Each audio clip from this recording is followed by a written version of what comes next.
What? You think literature is boring? You don't read literature? What? You don't like literature books? Okay, so in this video, I'm going to convince you that literature books are actually awesome.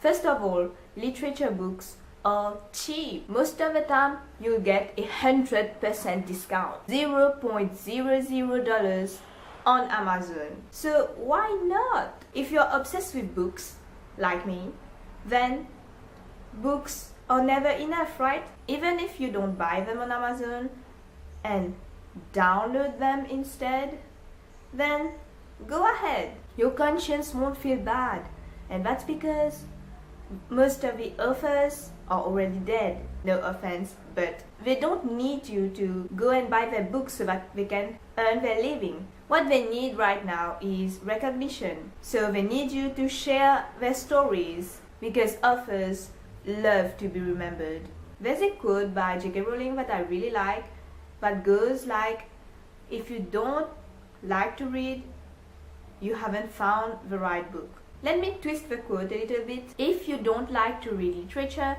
you haven't found the right literature book. You know what? Let's be honest. The books that you study at school in literature class, they are not the best and the most entertaining of all literature books that exist. But I believe that you shouldn't be prejudiced on literature only because of a few books that you didn't like. Literature is just so vast. There isn't only Shakespeare, and there isn't only the old big novels that have so many descriptive passages in them and that drag the story on and on. Because actually, literature books are just like contemporary books. Just like contemporary books, you won't like all literature books. Alright, now, here's my personal guide to reading literature. I will categorize my favorite literature books so that it'll be easier for you to find the books that you probably like and go from there and start reading literature. Romance, you have, of course, Jane Austen, all of her books. If you love Danielle Steele, you might love Jane Austen, who knows? There are also a lot of individual books that fit the category, like Jane Eyre by Charlotte Bronte. Look, I have an old edition that's even been torn by rats. Crime/mystery. Don't tell me you don't know about Sherlock Holmes. If you say you don't like literature but you love Sherlock Holmes, oh man, you're so contradicting yourself. I also really love Wilkie Collins' books.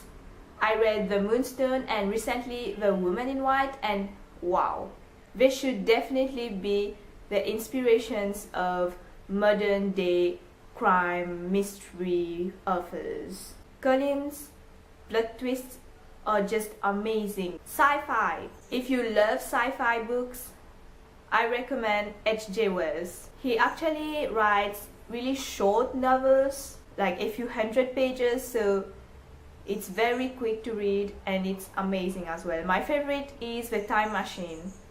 Go read that. Then of course, for those who love French literature, Jules Verne. Is Frankenstein sci-fi?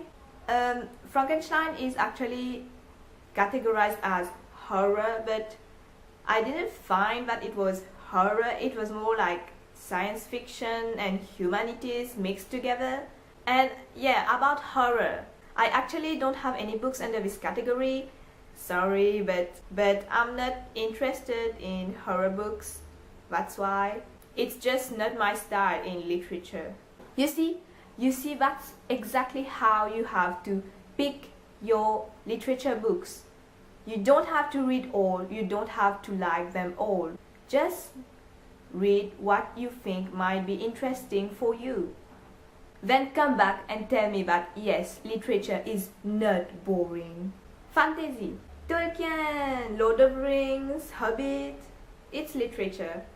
There's also Dracula by Bram Stoker. It's amazing, you have to read it. Children books. Narnia, C.S. Lewis. Or Alice in Wonderland, dystopian novels, George Orwell. Not only Animal Farm, but especially 1984. You have to go read 1984. Better than Hunger Games, better than Divergent, better than any other dystopian novels I've read.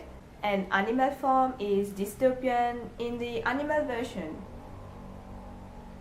Doesn't hurt to read.